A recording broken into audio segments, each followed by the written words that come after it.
ರಮ್ಯಾಗೆ ಬೆದರಿಕೆ ಹಾಕಿದ್ದವರಿಗೆ ಪುಕ್ಕ ಪುಕ್ಕ ಶುರುವಾಗಿದೆ. 43ರಲ್ಲಿ ಬಹುತೇಕ ಸೋಷಿಯಲ್ ಮೀಡಿಯಾ ಅಕೌಂಟ್ಗಳು ಡಿಲೀಟ್ ಆಗಿದೆ. ಅಂದರೆ ಅವರಿಗೆ ಅಸಂಬದ್ಧ ಮೆಸೇಜ್ಗಳನ್ನು ಕಳಿಸ್ತಾ ಇದ್ರಲ್ಲ, ಅದರಲ್ಲಿ ಅಕೌಂಟ್ಗಳನ್ನು ಡಿಲೀಟ್ ಮಾಡಿದ್ದಾರೆ. ಅದು ಹೇಗೆ? URL ಲಿಂಕ್ ಸಮೇತ ಬಹುತೇಕ ಇನ್ಸ್ಟಾಗ್ರಾಮ್ ಅಕೌಂಟ್ಸ್ಗಳನ್ನು ಡಿಲೀಟ್ ಮಾಡಿದ್ದಾರೆ.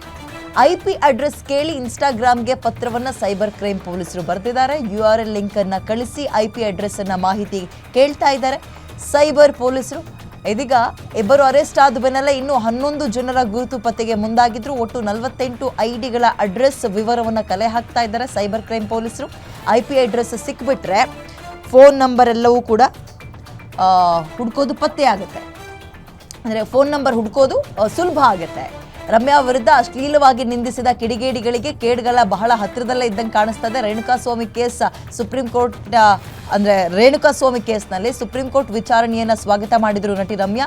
ಇದಾಗ್ತಾ ಇದ್ದಂತೆ ದಚ್ಚು ಅಭಿಮಾನಿಗಳೆಲ್ಲರೂ ಕೂಡ ವಿಪರೀತ ಅಶ್ಲೀಲ, ಅಸಭ್ಯ, ಅಸಹ್ಯ ಕಾಮೆಂಟ್ಸ್ಗಳನ್ನು ಅವ್ರ ಮೇಲೆ ವೆಪನ್ ರೀತಿಯಲ್ಲಿ ಬಳಸ್ತಾ ಇದ್ರು.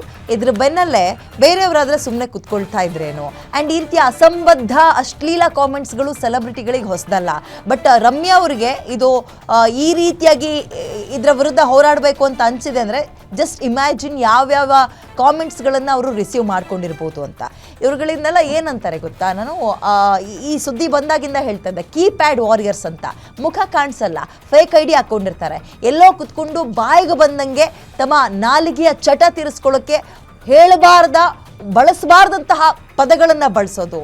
ಅದನ್ನು ನೋಡಿದಂಥವ್ರು, ರಿಸೀವ್ ಮಾಡ್ಕೊಂಡಂಥವ್ರಿಗೆ ಏನಾಗಬೇಡ ಹೇಳಿ ಇದಾಗ್ತಾ ಇದ್ದಂತೆ ಬಿಟ್ಟಿಲ್ಲ ರಮ್ಯಾ ಅವರು. ಕಾನೂನು ಪ್ರಕಾರವಾಗಿ ಹೋರಾಟ ಮಾಡೋಣ ಅಂತ ಮುಂದಾದ್ರು. ಅದಾದಮೇಲೆ ಕೆಲವರು ಅವ್ರ ಕೈಕಾಲು ಇಟ್ಕೊಳ್ತೀವಿ ಅಂತ ಮೆಸೇಜ್ ಹಾಕಿದ್ರಂತೆ. ಬಟ್ ರೆಸ್ಪಾಂಡ್ ಮಾಡಿಲ್ಲ. ಅದಕ್ಕೆ ಮಾಡಿದ್ದುಣ್ಣೋ ಮಾರಯ್ಯ. ಬಟ್ ಈಗ ವಿಚಾರ ಏನಪ್ಪ ಅಂತ ಹೇಳಿದ್ರೆ, ಸೈಬರ್ ಎಕ್ಸ್ಪರ್ಟ್ಸ್ಗಳು ಒಂದಷ್ಟು, ನಾನು 43 ಅಂತ ನಿಮಗೆ ನಂಬರ್ಸ್ ಏನು ಕೊಟ್ಟೆ, ಇಷ್ಟು ಜನರ ಅಕೌಂಟ್ ಪರಿಶೀಲನೆ ಮುಂದಾಗ್ತಾ ಇದ್ದಾರೆ.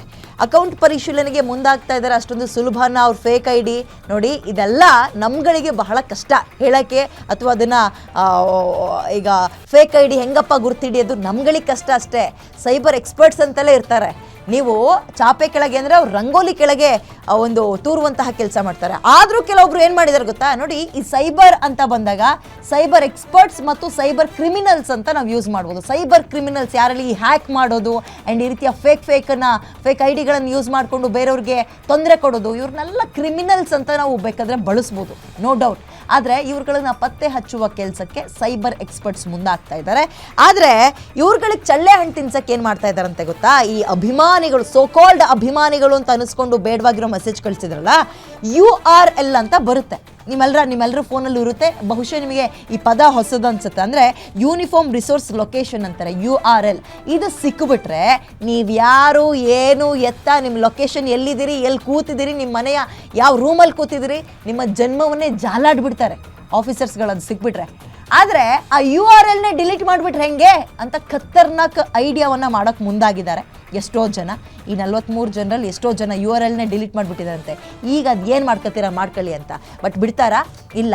URL ಹೋದ್ರು IP ಅಂತ ಒಂದು ಬರುತ್ತೆ. ಇದೇನು ಎತ್ತ ಹೇಗೆ ಯೂಸ್ ಆಗುತ್ತೆ ಅಂತ ಹೇಳ್ತೀನಿ ಕೇಳಿ.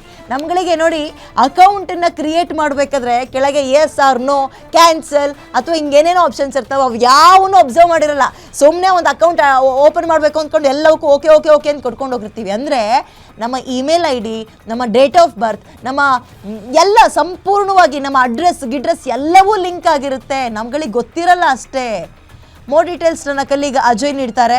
ಅಜಯ್, ಈ ಕೀಪ್ಯಾಡ್ ವಾರಿಯರ್ಸ್ಗಳ ವಿರುದ್ಧ ಹೋರಾಟಕ್ಕೆ ರಮ್ಯಾ ಇಳ್ದಿದ್ರು. ಬಟ್ ಸೈಬರ್ ಎಕ್ಸ್ಪರ್ಟ್ಸ್ಗಳಿಗೆ ಸ್ವಲ್ಪ ಸಮಸ್ಯೆ ಆದಂಗೆ ಕಾಣಿಸ್ತಾ ಇದೆ. ಬಿಕಾಸ್ ಅವರು URLನ ಡಿಲೀಟ್ ಮಾಡೋದು, IP ಡಿಲೀಟ್ ಮಾಡೋದು ಹೀಗೆ ಮಾಡ್ತಿದಾರಂತೆ. So what next? ಹೇಗೆ ಮಾಡ್ತಾರೆ ಹಾಗಾದ್ರೆ? ಇವ್ರುಗಳನ್ನ ಕಂಡುಹಿಡಿಯಕ್ಕೆ ಸಾಧ್ಯನೇ ಆಗಲ್ವಾ? ಖಂಡಿತವಾಗ್ಲೂ ವಿಜಯ ಹಾಗೆ ಆಗತ್ತೆ. ಯಾಕಂತಂದ್ರೆ ಈಗಾಗ್ಲೇ ರಮ್ಯಾ ಈಗ 43ರಿಂದ 48 ಏನು ಐಡಿಗಳ ಅಂದ್ರೆ ಮೆಸೇಜ್ ಬಂದಿರುವಂತ ಅಕೌಂಟ್, ಫೇಕ್ ಅಕೌಂಟ್ಗಳ ಲೀಸ್ಟ್ ಅನ್ನು ಕೂಡ ಈಗಾಗ್ಲೇ ಪೊಲೀಸರು ಕೂಡ ಕೊಟ್ಟಿರುವಂತದ್ದು. ಆದ್ರೆ ಅಲ್ಲಿ ಅಕೌಂಟ್ ಡಿಲೀಟ್ ಆಗಿರೋದ್ರಿಂದಾಗಿ ಇವ್ರಿಗಾಗ್ಲೇ URL ಏನು ID ಇರುತ್ತೆ ಅದನ್ನ ಕಾಪಿ ಮಾಡ್ಕೊಂಡಿದ್ದಾರೆ. ಸೊ ಹೀಗಾಗಿ IP ಅಡ್ರೆಸ್ ಬೇಕಾಗತ್ತೆ. IP ಅಡ್ರೆಸ್ ಬೇಕು ಅಂದ್ರೆ ಈಗಾಗಲೇ ಇನ್ಸ್ಟಾಗ್ರಾಮ್ಗೆ ಅವರು ಮೆಸೇಜ್ ಅಂದ್ರೆ ಒಂದು ಪತ್ರ ಬರೀತಾರೆ, ನಮಗೆ ಈ ರೀತಿಯಾದಂತಹ URL ID ಏನಿದೆ ಅದ್ರ ಜೊತೆಗೆ ನೀವೊಂದು ಕೆಲವೊಂದು ಅಕೌಂಟ್ ಕ್ರಿಯೇಟ್ ಮಾಡುವಂತ ಸಂದರ್ಭದಲ್ಲಿ ಸಿಗುವಂತ ಐಡಿಯನ್ನ ಕೊಡಿ ಅಂತ ಹೇಳಿ ಐಡಿ ಕ್ರಿಯೇಟ್ ಮಾಡ್ಬೇಕಾದ್ರೆ ಅವರು ನಂಬರ್ ಕೊಟ್ಟಿರ್ತಾರೆ. ಯಾರದೇ ಒಂದು ಐಡಿ ಕ್ರಿಯೇಟ್ ಆಗಬೇಕು ಅನ್ನೋ ನಂಬರ್ ಮ್ಯಾಂಡೇಟರಿ ಆಗಿರುತ್ತಲ್ಲ. ಸೊ ಇವಾಗ ನಂಬರ್ಗೆ ಏನು ನಾರ್ಮಲ್ ನಂಬರ್ ಇರುತ್ತೆ, ಮೊಬೈಲ್ ನಂಬರ್, ಅದನ್ನು ಕೊಡ್ಲೇಬೇಕಾಗತ್ತೆ. ಸೊ ಇವಾಗ ಅದನ್ನು ಕೊಟ್ಟಿರ್ತಾರೆ. ಆ ಕೊಟ್ಟಂತ ಸಂದರ್ಭದಲ್ಲಿ ಯಾವಾಗ ಇನ್ಸ್ಟಾಗ್ರಾಮ್ ನಿಂದ ಇವರಿಗೆ ರಿಪ್ಲೈ ಬರುತ್ತೋ ಪೊಲೀಸರಿಗೆ, ಅಂದ್ರೆ ಈಗಾಗ್ಲೇ ಕೊಟ್ಟಾಗಿ ಒಂದ್ 2-3 ದಿನ ಆಗಿದೆ, ಇನ್ನೊಂದ್ 2-3 ದಿನದಲ್ಲಿ ಆ ಒಂದು ರಿಪ್ಲೈ ಕೂಡ ಬರುತ್ತೆ. ಅವ್ರು ಕೊಟ್ಟಂತ ಸಂದರ್ಭದಲ್ಲಿ ಅದರಲ್ಲಿ ಫೋನ್ ನಂಬರ್ ಕೂಡ ಕೊಟ್ಟಿರ್ತಾರೆ. ಡಿಲೀಟ್ ಆದ್ರೂ ಕೂಡ ಅಲ್ಲಿ ಇನ್ಸ್ಟಾಗ್ರಾಮ್ ಅಲ್ಲಿ ಡಾಟಾ ಮಾತ್ರ ಕಲೆಕ್ಟ್ ಆಗಿರುತ್ತೆ. ಯಾವುದೇ ಅಕೌಂಟ್ ಕ್ರಿಯೇಟ್ ಆದ್ರೂ, ಯಾವುದೇ ಅಕೌಂಟ್ ಡಿಲೀಟ್ ಆದ್ರೂ ಅವ್ರ ಹತ್ರ ಡಾಟಾ ಇದ್ದೇ ಇರುತ್ತೆ. ಅವರು ಡಾಟಾ ಕೊಟ್ಟಂತ ಸಂದರ್ಭದಲ್ಲಿ ಮೊಬೈಲ್ ನಂಬರ್ ಅನ್ನು ಕೊಡ್ತಾರೆ. ಮೊಬೈಲ್ ನಂಬರ್ ಕೊಟ್ಟಂತ ಸಂದರ್ಭದಲ್ಲಿ ಯಾರು ಅದನ್ನ ಕ್ರಿಯೇಟ್ ಮಾಡಿರ್ತಾರೆ ಅಂತ ಇಲ್ಲಿನ ಪೊಲೀಸಿಗೆ ಆರಾಮಾಗಿ ಕಂಡುಹಿಡಿಬಹುದು. ಅವರು ಸ್ವಿಚ್ ಆಫ್ ಮಾಡ್ಕೊಂಡಿದ್ರು ಕೂಡ ಅವರ ಟವರ್ ಡಂಪರ್ ತಗೊಂತಾರೆ, ಇಲ್ಲ ಲಾಸ್ಟ್ ಲೊಕೇಶನ್ ತಗೊಂತಾರೆ. ಸೊ ಹೀಗಾಗಿ ಅದರಿಂದ ಒಂದು ಸಹಾಯದಿಂದ ಏನು ಕಂಪ್ಲೀಟ್ ಆಗಿ ಅವರ ಮಾಹಿತಿಯನ್ನು ಕೂಡ ಕಲೆ ಹಾಕುವಂತ ಎಲ್ಲ ಸಾಧ್ಯತೆಗಳು ಕೂಡ ಇರುತ್ತೆ. ಸೊ ಹೀಗಾಗಿ ಇನ್ನು ಮುಂದೆ ಈ ರೀತಿಯಾಗಿ ಕಮೆಂಟ್ಸ್ ಮಾಡುವಂತವ್ರು ಮತ್ತೆ ಅಶ್ಲೀಲವಾಗಿ ಮೆಸೇಜ್ ಮಾಡುವಂತವ್ರು ಇದೆಲ್ಲರಿಗೂ ಕೂಡ ಬ್ರೇಕ್ ಬೀಳುತ್ತೆ. ಯಾಕಂದ್ರೆ ಇದು ರಮ್ಯಾ ಕಲಿಸ್ತಾ ಇರುವಂತ ಒಂದು ದೊಡ್ಡ ಪಾಠ ಅಂತಾನೆ ಹೇಳ್ಬೋದು.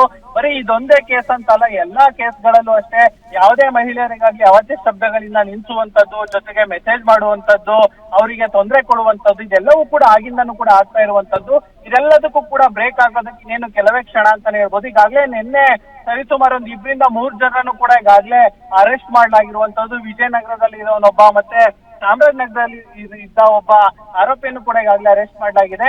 ಇನ್ನು ಮುಂದಿನ ದಿನಗಳಲ್ಲಿ ಈಗಾಗಲೇ 6 ಜನನು ಕೂಡ ವಶಕ್ಕೆ ಪಡ್ಕೊಂಡಿದ್ದಾರೆ. ಇನ್ನು ಅದನ್ನ ಅರೆಸ್ಟ್ ತೋರಿಸ್ಬೇಕಷ್ಟೇ ಪೊಲೀಸರು ಲೀಗಲೈಸ್ ಆಗಿ. ಇನ್ನು ಮುಂದೆ ಇದೇ ರೀತಿಯಾಗಿ 40ಕ್ಕೂ ಹೆಚ್ಚು ಮಂದಿಗಳು ಕೂಡ ಇರುವಂತದ್ದು. ಸೊ ಇನ್ನೇನು ಕೆಲವು ದಿನಗಳಲ್ಲೂ ಕೂಡ ಅವರನ್ನು ಕೂಡ ಅರೆಸ್ಟ್ ಮಾಡುವಂತ ಎಲ್ಲ ಸಾಧ್ಯತೆಗಳು ಕೂಡ ಹೆಚ್ಚಿದೆ ಅಂತ ಹೇಳ್ಬೋದು. ವಿದ್ಯಾ, ಥ್ಯಾಂಕ್ ಯು ಅಜಯ್ ಡೀಟೇಲ್ಸ್ಗೆ. ನೋಡಿ, ಇಂತಹ ಒಂದು ಹೋರಾಟಗಳನ್ನು ನಾವೆಲ್ಲರೂ ವೆಲ್ಕಮ್ ಮಾಡ್ಕೊಳ್ಳಬೇಕು. ಯಾಕಂದರೆ ಸೋಷಿಯಲ್ ಮೀಡಿಯಾವನ್ನು ಇತ್ತೀಚೆಗೆ ಕೆಲವರು ವೆಪನ್ ರೀತಿ ಬಳಸ್ತಾ ಇದ್ದಾರೆ. ಅದು ಒಳ್ಳೇದಕ್ಕಾದರೆ ಪರವಾಗಿಲ್ಲ, ಬಟ್ ಈ ರೀತಿಯ ಅಶ್ಲೀಲ ಮೆಸೇಜ್, ಅಶ್ಲೀಲ ಕಾಮೆಂಟ್ಗಳು ಎಷ್ಟೋ ಜನರ ಮನೆಗಳನ್ನು ಹಾಳು ಮಾಡ್ತಾ ಇದ್ದಾವೆ, ಎಷ್ಟೋ ಜನ ಜೀವವನ್ನೇ ಅಂತ್ಯಗೊಳಿಸ್ಕೊಂಡಿದ್ದಾರೆ. ಹಾಗಿದ್ದಾಗ ಇಂತಹ ಹೋರಾಟಗಳಿಗೆ ಎಲ್ಲರೂ ವೆಲ್ಕಮ್ ಮಾಡಬೇಕು. ಆ್ಯಂಡ್ ನೀವು ಆ ಈ ಗೂಗಲ್ನ ನೋಡಿಕೊಂಡು URL ಡಿಲೀಟ್ ಮಾಡ್ತೀನಿ, ಮತ್ತೊಂದು ಡಿಲೀಟ್ ಮಾಡ್ತೀನಿ ಅಂತ ಟೆಕ್ನಾಲಜಿಯನ್ನು ಅಪ್ಡೇಟ್ ನೀವು ಮಾಡ್ಕೊಳ್ತಾ ಇದ್ರೆ ಅದನ್ನೇ ಲಕ್ಷಾಂತರ ರೂಪಾಯಿ ಕೊಟ್ಟು ಓದಿ ಎಕ್ಸ್ಪೀರಿಯನ್ಸ್ ಕೆಲಸ ಮಾಡ್ಕೊಂಡಿರ್ತಾರೆ. ಅವ್ರೇನು ಮಣ್ಣು ತಿಂತಿರ್ತಾರ? ನಿಮ್ಮ ಹತ್ರಷ್ಟು ಬುದ್ಧಿ ಉಪಯೋಗಿಸಿ ನೀವು ಎಲ್ಲಿ ಏನು ಎತ್ತಂತ ಕಂಡುಹಿಡಿತಾರೆ. ಹಾಗಾಗಿ ಸ್ವಲ್ಪ ಜೋಪಾನ. ಬೇರೆಯವ್ರ ಬಗ್ಗೆ ಕಾಮೆಂಟ್ ಹಾಕಬೇಕಾದ್ರೆ ಟೆಕ್ನಾಲಜಿಯನ್ನು ಯೂಸ್ ಮಾಡ್ಕೊಂಡು ನಾನು ಏನು ಬೇಕಾದರೂ ಮಾಡಿಬಿಡ್ತೀನಿ ಅಂತ ಹೋಗ್ಬೇಡ್ರಿ. ಹಿಂಗೆ ತಗ್ಲಾಕಳ್ತೀರಾ.